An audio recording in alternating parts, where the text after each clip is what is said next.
For me, high expectations is about creating an atmosphere where we fully believe in the opportunity to give every child to blossom. It's really the core of what we need to do in this work if we're ever going to get the outcomes that we desire for our kids. To me, when a school has high expectations of you, it's, from personal experience, it's just always setting a bar for you and knowing that you can reach that bar and even exceed that bar and holding you to that standard. High expectations means you care about a person and you want them to do better because you know that their life doesn't just stop when they're in the classroom. High expectations for students starts with high expectations for the staff, for school leaders, for district leaders, for teachers, expecting that they come with the belief that all students can learn and can succeed, and the belief that it's their job to help all students get there. I can't think about the word high expectations without thinking about teaching and learning, and without thinking about the mindsets that school leaders, both district leaders and principals, but also teacher leaders in schools, the mindsets that they have and what they bring to the table when they are thinking about creating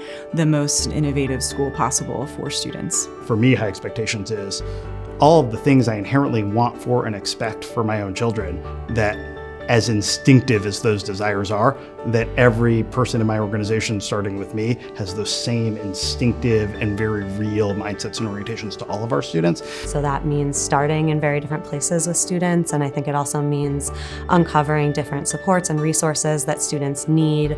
and ensuring that what you're doing is helping all students make it to that same place and not necessarily changing the finish line based on the student experience or need. Ultimately, it's about having the skills, the experiences that prepare you to make an impact in whatever you choose to do. We also have to empower them to know how to use their voice and give them the confidence to use their voice, not just at the school setting, but beyond the school, beyond the classroom. And we do that by providing really high quality learning experiences, relevant learning experiences to students, both in the classroom, but also those experiences that permeate the classroom walls, those things that are grounded in the community where they live. Right now, too many of our students, especially our low-income students, especially our students of color, our English learners, our students with disabilities, have choices made for them. What we need to focus on as folks in the education space, no matter whether we work in schools, districts at the state level,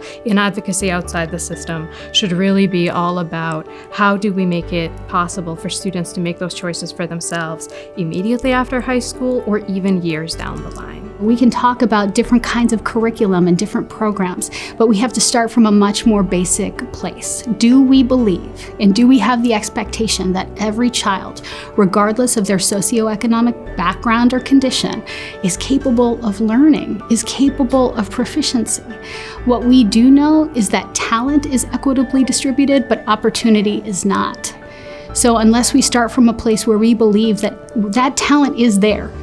but kids need access to the right opportunities, we're never going to get to the outcomes we need. So we've got to start with having that belief, that high expectation in our hearts that our kids deserve to have every opportunity.